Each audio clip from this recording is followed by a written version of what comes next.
Hello, welcome to another interesting episode of Sports Cruise with me, Josiah, where today we're taking a look at some of the most intriguing and exciting stories flying around Europe because there was El Gran Clasico over the weekend where Barcelona traveled all the way to the Stadio Santiago Bernabeu and they gave Real Madrid a whooping of a lifetime. 4-0 it ended, but what happened in between the game? After 90 minutes, quite a lot happened, especially on the touchline where it was deemed that there was this altercation between Hansi Flick and then also Carlo Ancelotti. Interesting news also that we'll be bringing to you on this episode of Sports Cruise. But first of all, you have to subscribe to the channel and then also you can join the conversation in the comment section. Alright, so welcome back into our very first story where UEFA has sanctioned and actually banned two referees. Guess what? These referees are Polish referees. But what happened? Two referees who have been banned from officiating in UEFA matches until June 2025 after a bizarre incident on the morning of a UEFA Champions League qualifier between Rangers of Scotland and then also Dynamo Kiev of Ukraine. The referees go by name Bartosz Frankowski and then also Tomasz Musiał were replaced as VAR officials before the third round qualifying match in Lublin, Poland on 6 August 2024. After a report of improper behavior, the Polish media reported that these two were involved in drinking and were also stopped by police with another man in the early hours of the match day after they moved a road sign with Frankowski, who later confirmed details of the incident in an interview.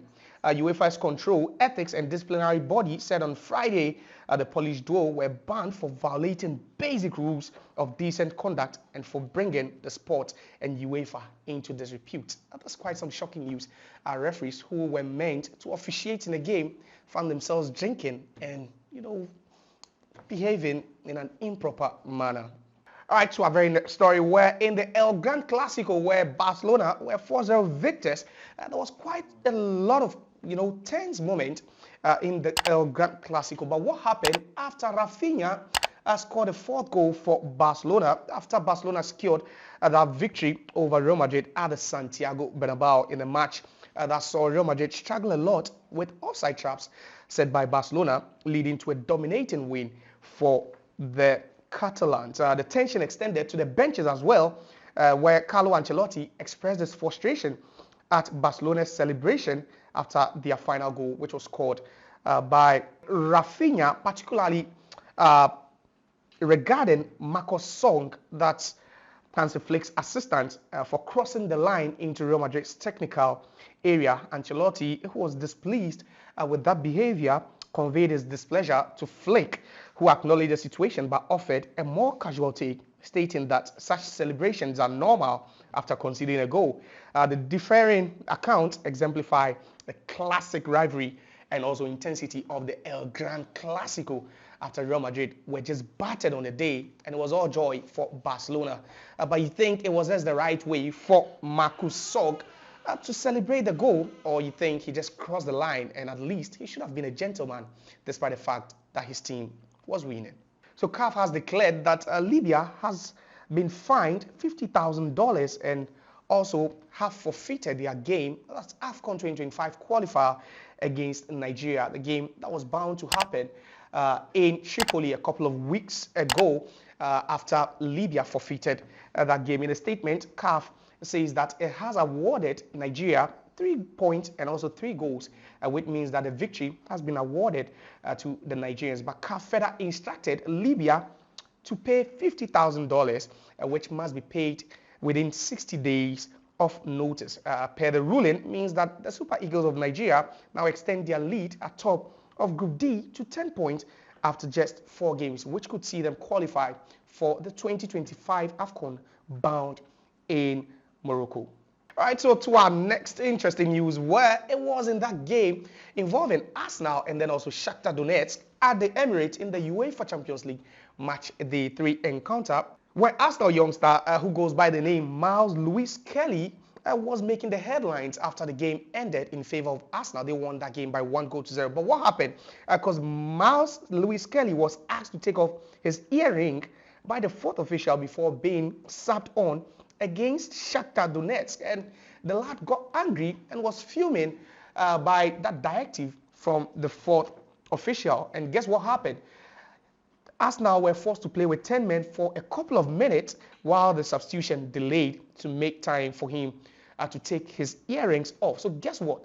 Assuming Arsenal had conceded, during that time, you think it would have been fair or unfair? But the question is, as a professional player, what happened? And who told him that it's fair or okay to wear earrings to play such a high-profile game, a Champions League game, to be precise? And another question also has to do with the fact that did his coaches see him wearing an earring, even coming out of the dressing room onto the pitch? But would this lifestyle go on to affect his career as a youngster, or you think it's just something he forgot to do? But you can also have your say after this young footballer decided to put on earrings even when sitting on the bench in a UEFA Champions League game. All right, so to our very, very interesting discussion or topic, where it's a simple question. Do you believe in black magic? Africans will call it juju, or you believe in superstition.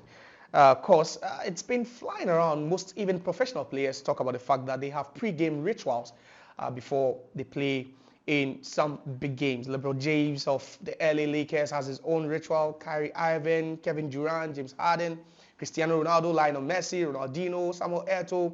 So all these players have, some sort of rituals they undergo before playing for their respective teams or playing a game of football. But do you believe that these things do have, some effect or impact on the games that these players even play? Now, let me show you a video of these young players, before playing a football game, engaged in some sort of ritual. And even after the game, they ended up losing the match woefully.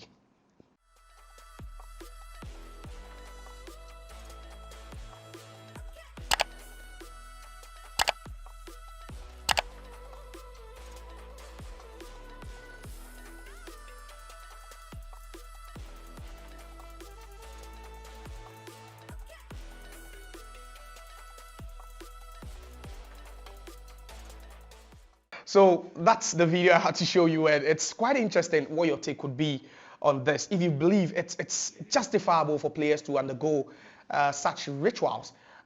Some would say it's superstition, others would say it's black magic, others would say, is these players, trying to do something unique just to bring them some amount of luck. But from a personal view or experience, what's your take on this topic? Do you think it's okay for young players like this to undergo such rituals, or you just think it's overrated and it has no impact in the game? I don't think the players who play at Anfield would even share the same thought, because they hit that plaque, Anfield plaque, even before getting on the pitch. LeBron James would just fly those powder into the sky and just do a couple of things. But do you think it's justifiable for players to undergo things like this, and how much of an impact does that have in the game of football or even sports?